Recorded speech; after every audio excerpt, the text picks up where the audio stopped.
चलिए question start करते हैं स्टूडेंट्स। स्टार्ट करते हैं last question of the exercise. ठीक है दोस्तों, स्टार्ट करते हैं। क्वेश्चन क्या कह रहा है, देखो क्वेश्चन सबसे पहले पढ़ना जरूरी है। हमने सारे क्वेश्चन बहुत अच्छे से किए हैं, तो रीडिंग करते हैं क्वेश्चन को और स्टार्ट करते हैं क्वेश्चन का। क्या कह रहा है क्वेश्चन कह रहा है एक स्पेरिकल ग्लास वेसल है जिसकी सिलेंड्रिकल नेक है। सिलेंड्रिकल नेक मतलब गर्दन है, 8 सेंटीमीटर लॉन्ग है। लॉन्ग मतलब उसकी हाइट दे रखी है, 2 सेंटीमीटर उसका डायमीटर दे रखा है आपको। ठीक है, of the spherical part of 8 centimetre, diameter of the spherical part 8 centimetre दे रखा है। By measuring the amount of water it hold, मतलब एक बच्चे ने क्या किया कि वो जानना चाहता है कि उसमें कितना पानी आ सकता है, राइट। तो a child finds its volume to be 345 centimetre cube, है ना।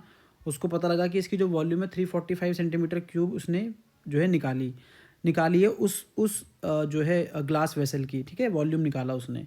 अब आपको पता करना है कि सी इज़ करेक्ट और नॉट, अगर वो सही है या नहीं। जो उसने वॉल्यूम निकाला है उस फिगर की, क्या वो सही है कि नहीं, ये आपको पता करना है। ठीक है, taking about as the inside measurement pi की वैल्यू 3.14 लेनी है। ठीक है, सबसे पहले एक काम करते हैं हम लोग, प्यारे बच्चों, हम लोग फिगर बना लेते हैं। ठीक है, फिगर कुछ इस तरीके से है। देखो सबसे पहले एक तो ये नेक हो गई उसकी, है ना। सिलेंड्रिकली नेक है तो थोड़ा सा नीचे तक ले जाते हैं। सिलेंड्रिकली नेक हो गई इसकी, सिलेंड्रिकली नेक हो गई इस तरीके से। ठीक है, उसके बाद क्या होगा, आगे सुनो मेरी बात। सिलेंड्रिकली नेक हो गई इस तरीके से, उसके बाद ये इस तरीके से ऐसे करके और ये ऐसे करके ये ऐसे हो जाएगी। ठीक है, सिलेंड्रिकली नेक हो गई। ठीक है, यहाँ से लेके यहाँ तक कितना हो गया आपका, 8 सेंटीमीटर हो गया, है ना। बोल रहा था ना 8 सेंटीमीटर लॉन्ग है। और क्या दे रखा है आपको, डायमीटर। डायमीटर मतलब ये डायमीटर, इस सिलेंड्रिकली नेक का डायमीटर कितना दे रखा है, डी दे रखा है 2 सेंटीमीटर। 2 सेंटीमीटर दे रखा है। उसके बाद उसका जो रेडियस है, स्पेरिकल का जो रेडियस है ना। डायमीटर जो है, डायमीटर क्या होगा, ये पूरा होगा डायमीटर यहाँ से लेके यहाँ तक। कितना दे रखा है डायमीटर, यहाँ से लेके यहाँ तक आपको दे रखा है 8.5 सेंटीमीटर। ठीक है, और अगर आप रेडियस निकालेंगे, यहाँ पे रेडियस आप निकालेंगे तो कितना जाएगा, डी अपॉन में 2, 8.5 अपॉन में 2। ठीक है, यहाँ से पॉइंट हटाया, 0 आया, 5 4 जा, और यहाँ से करेंगे तो कितना आएगा आपका, 5 1 जा 5, 3 5 7 जा, है ना। तो 17/4 आ गया। 17/4 आपका क्या आ गया, आपका सेंटीमीटर में क्या आ गया, आपका रेडियस आ गया, किसका, स्पेरिकल पार्ट का। तो बोल रहा है कि आपको उसको निकालना है, कि बताना है कि ये बच्चे ने वॉल्यूम जो पूरा निकाला तो कैसे निकालेंगे। देखो बहुत सिंपल तरीका है, इसको कैसे निकालेंगे, बहुत सिंपल तरीके से निकाल देंगे। एक हम लोग क्या करेंगे, सिलेंड्रिकल पार्ट का वॉल्यूम निकालेंगे और एक स्फीयर का वॉल्यूम निकालेंगे और दोनों को ऐड करके देख लेंगे। अगर दोनों को ऐड करके आंसर 345 आ रहा है तो वो लड़का ठीक है, वो लड़की ठीक है, सॉरी वो लड़की ठीक है। अगर नहीं आ रहा है तो वो लड़की गलत है। ठीक है, तो जो लड़की ने निकाला है, जो बच्ची ने, गुड़िया ने निकाला है, वो गलत हो जाएगा। ठीक है, चलो निकालते हैं। सबसे पहले डायमेंशन की बात करते हैं। किसकी डायमेंशंस बच्चों, डायमेंशन ऑफ सिलेंडर। जो हमने सिलेंड्रिकल पार्ट की डायमेंशन थी ना, वो लिख लेते हैं। सिलेंडर के पार्ट की डायमेंशन क्या थी, हाइट आपको दे रखी है 8 सेंटीमीटर, तो आपने 8 सेंटीमीटर रख दी। डायमीटर कितना दे रखा है आपको, 2 सेंटीमीटर। आप रेडियस निकाल दीजिए, डी अपॉन में 2 कितना आ जाएगा, 2 अपॉन में 2 कितना आ गया कट के, 1 सेंटीमीटर। ठीक है, 1 सेंटीमीटर आ गया। समझ में आया कि नहीं। इसके बाद आप क्या करेंगे, इसका वॉल्यूम निकाल दो। Volume of cylinder, volume of cylinder. ठीक है, वॉल्यूम ऑफ सिलेंडर निकालेंगे। ठीक है, क्या होगा, पाई R1 मान लो इसको। ठीक है ना, R1 स्क्वायर H। ठीक है, क्लियर है। डाल दो इसमें, वैल्यू डाल दो इसके अंदर, अभी मत सॉल्व करना, वैल्यू डाल दो। पाई R1 कितना हो गया आपके पास, 1 का स्क्वायर इंटू H कितना हो गया आपके पास, 8। ठीक है, इतना लगा के छोड़ दो, और सेंटीमीटर क्यूब। ठीक है, समझ में आया। इसी तरीके से क्या है बच्चों, डायमेंशन किसकी डायमेंशन हो जाएगी, डायमेंशन ऑफ किसका, spherical part, dimension of spherical, है ना। स्पेरिकल पार्ट जो था ना, वो स्पेरिकल पार्ट। ठीक है, समझ में आया। क्या होगी, वो निकालो, volume of sphere. Volume of sphere निकालेंगे, क्या होगा volume of sphere, 4/3 pi r cube.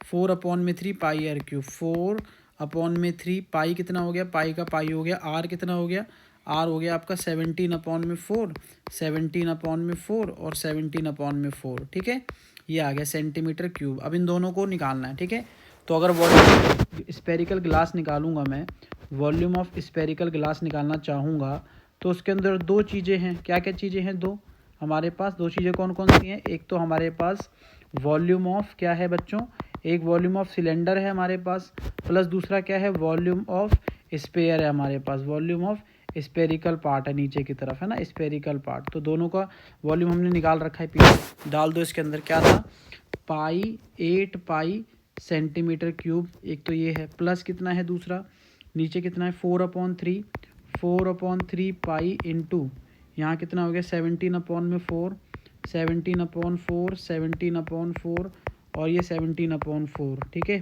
ये आ गया सेंटीमीटर क्यूब, ठीक है। अब यहाँ पे क्या कॉमन ले लेंगे, यहाँ पे पाई कॉमन ले लीजिए, पाई कॉमन ले लेंगे हम लोग। जब हमने पाई कॉमन लिया, अंदर क्या बच गया आपका 8, प्लस कितना हो गया 4/3 इंटू 17/4 इंटू 17/4 इंटू 17/4, ठीक है। समझ में आया, सेंटीमीटर क्यूब बाहर की तरफ निकाल दो, ठीक है। कैंसिल कर दो, 4 से 4 कैंसिल हो गया, और तो कुछ कटने नहीं वाला, तो 3.14, ठीक है, 3.14। अंदर देखो कितना आ गया 8, और यहाँ पे कर दो 17, 17, 17 कर दो, तो 17 का स्क्वायर कितना होता है 289, 289 को 17 से मल्टीप्लाई करो, और ये कितना आ गया 16 इंटू 3, ठीक है, ये हो गया। उसके बाद कितना आ गया 3.14, फिर यहाँ पे करोगे 289 को इससे करोगे 7 से, 289 को 17 से करोगे तो कितना आएगा, 289 को 17 से करोगे तो आ जाएगा 4913, तो ये जाएगा 8 प्लस 4913 अपॉन में 48, है ना। इसका एलसीएम ले लीजिए, यहाँ पे 3.14 का पॉइंट हटा दो, यहाँ 00 आ गया, इंटू इसका एलसीएम लेंगे तो कितना आ गया आपका 48, और 48 को किससे मल्टीप्लाई कर देंगे 8 से, तो कितना आ गया आपका 384 प्लस कितना आ गया 4913, ठीक है। 38 प्लस 4 प्लस 4913 कितना आ जाएगा ऐड करने पे 5297, ठीक है। ऐड कर लीजिए 314 अपॉन में कितना आ गया 100, और यहाँ पे कितना आ गया 5297 अपॉन में कितना आ गया 48, ठीक है। इसको सॉल्व कर लीजिए आप, है ना, इसको सॉल्व करके देखो, 2 से काटो पहले, 250 हो गया 2157, ठीक है, समझ में आ गया। और 7 to 9 और 9 to 11, 11 7, इसको काटो, किससे कटेगा देखो, 5 2 7, 7 9 16, 16 और 7 23 होता है, ठीक है। तो इसको मल्टीप्लाई कर लीजिए अब यहाँ पे ना, अगर नहीं कट रहा है तो मल्टीप्लाई कर लो, 157 मल्टीप्लाई किया, यहाँ पे कितना आ गया 5297, 5297 आ गया, यहाँ पे कितना आ गया 50 इंटू 48, 50 इंटू 48, ठीक है, ठीक है ना, ये आ गया। अब इसको मल्टीप्लाई करके देख लो, जो आएगा आपका मल्टीप्लाई करने के बाद डिवाइड करके देख लो, जितना आएगा वो आंसर हो जाएगा आपका। इसको मल्टीप्लाई किया तो आया 831629, इसको मल्टीप्लाई करेंगे 50 इंटू 48 कितना आ जाएगा 2400, ठीक है, सेंटीमीटर क्यूब। डिवाइड करके देख लो इसको, ठीक है, किससे डिवाइड करोगे 831629 को डिवाइड कीजिए आप किससे 2400 से डिवाइड करेंगे तो आ जाएगा आपका, ये आ जाएगा 346.51 सेंटीमीटर क्यूब। और उस बच्चे का जो आंसर निकला था कितना निकला था 345 निकला था, ठीक है।